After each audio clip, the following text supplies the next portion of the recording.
2015년 8월 손흥민은 이례적으로 레버쿠젠의 훈련에 불참하는 초유의 사태가 발생합니다. 이적 거부 의사를 밝힌 레버쿠젠과 구단 역사상 최고의 이적료를 준비한 토트넘 레비 회장의 힘싸움에서 손흥민은 훈련 불참으로 소속팀에 자신의 의지를 가장 강력한 방법으로 표현한 것입니다. 당시 레버쿠젠의 펠러 단장은 손흥민은 감기 몸살로 아픈 상태라고 언론에 변명했고, 팀의 7번을 잃을지도 모르는 팀 동료들은 손흥민과 개인적으로 연락하고 싶었지만 닿지 않았습니다. 당시 절친 중 한 명이었던 아무것도 모르던 찰하노글루는 손흥민이 정말 아파서 훈련에 늦는 줄 알고 소니를 대신해 유니폼을 챙겨 훈련장에 나타났습니다. 무단 불참 시 구단에서 선수에게 부과하는 벌금을 면하게 하기 위해 온 힘을 다했던 친구의 가슴 아픈 우정이었습니다. 하지만 언론 보도와 달리 손흥민은 그때 이미 독일을 떠나 런던에 도착한 이후였고, 토트넘과의 계약이 마무리됩니다. 결과적으로 인사도 없이 떠난 손흥민을 향한 동료들과 일부 스태프의 비난을 피할 수 없었습니다. 손흥민이 리우 올림픽에서 입고 뛴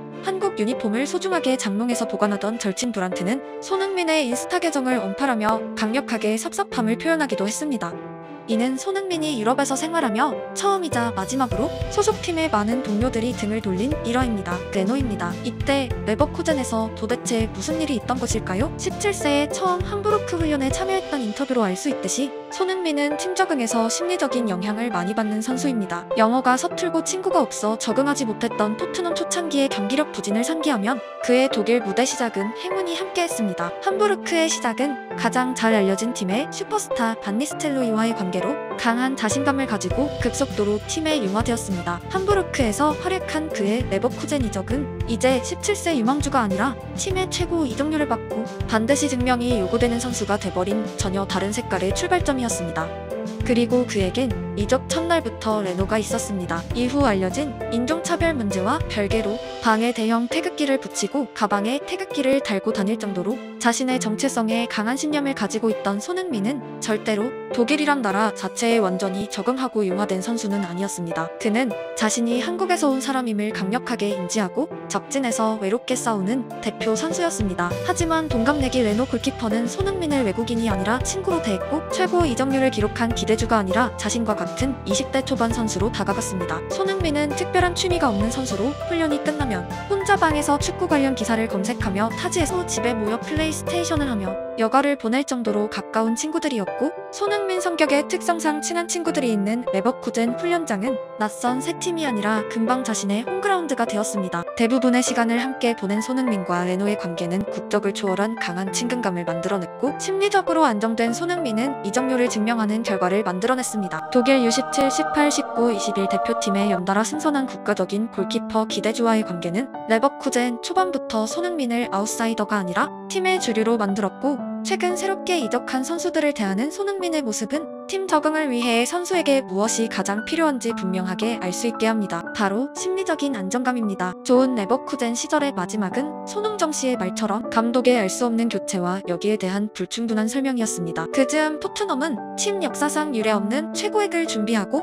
손흥민의 영입에 레비 회장이 계약이 3년 남은 손흥민의 이적을 적극적으로 거부했고, 결국 레비 회장은 손흥정 씨에게 직접 이적 실패를 최종적으로 보고하게 됩니다. 그 말을 들은 손흥정 씨는 그 즉시 레버쿠젠 펠러 단장에게 달려가 말도 안 통하는 그의 소매를 붙잡고 부들부들 떨었다는 일화가 손흥민 에세이를 통해 전해졌고, 이때의 감정을 최근 유퀴즈를 통해 다시 언급하기도 했습니다. 당시 손흥정 씨가 마치 북한 사람 같았다는 펠러 단장의 인터뷰는 그가 아들을 위해 얼마나 필사적으로 현장에서 강력한 의지를 보여줬는지 알 수 있게 악을 막을 수 없다고 판단한 펠러 단장은 이적을 최종 승인하게 됩니다. 매끄럽지 않은 이적 상황은 결과적으로 손흥민의 거취를 궁금해하는 친구들에게 제대로 답하지 못할 만큼 급박했고, 친구들은 손흥민의 이적을 기사를 통해서 확인하게 된 것입니다. 경기에 출전하고 싶은 손흥민과 아버지의 의지와 대척점을 이룬 감독의 교체와 불성실한 설명이 사태의 발단이었지만, 당시 대부분 20대 초반에 어렸던 손흥민 친구들은 자신들에게 조차 아무런 말 없이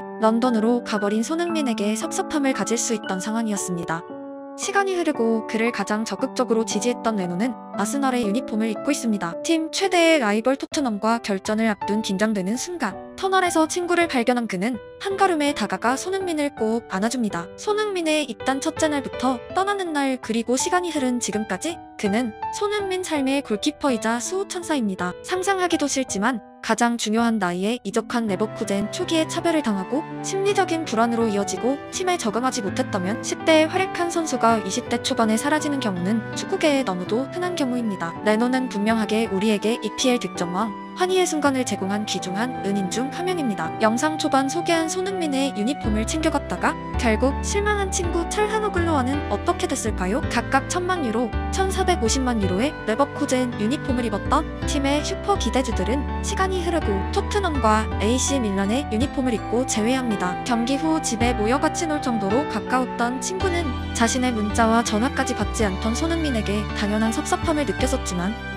지금은 프로로서 선수의 상황과 결정을 충분히 이해할 수 있는 나이가 되었습니다. 성공한 사람들의 이야기엔 언제나 강력한 조연들이 끊임없이 등장합니다. 이적 전날 태극기 가방을 맨 손흥민을 끌어안은 레노의 이야기와 아픈 손흥민을 걱정해 대신 유니폼을 챙겨서 훈련장에 나갔던 찰하노글루, 그들 모두는 손흥민의 삶을 채워주는 소중한 존재들입니다. 그리고 그들 자신도 아스날, AC 밀란으로 이적하고 성공한 축구선수의 삶을 살았다는 것은 우리에게 인생의 방향성을 단편적으로 보여줍니다. 나 자신이 아닌 타인을 위한 행동과 마음, 그것을 하늘은 무심히 여기지 않을 거란 희망의 메시지이기도 합니다. 내가 아닌 누군가를 안고 격려해야 할 이유는 결국 모든 것은 나에게 돌아오기 때문입니다. 그리고 나는 결코 홀로 걷지 않고 언제나 또 다른 수십 수백 개의 나에 의해서 완성됩니다.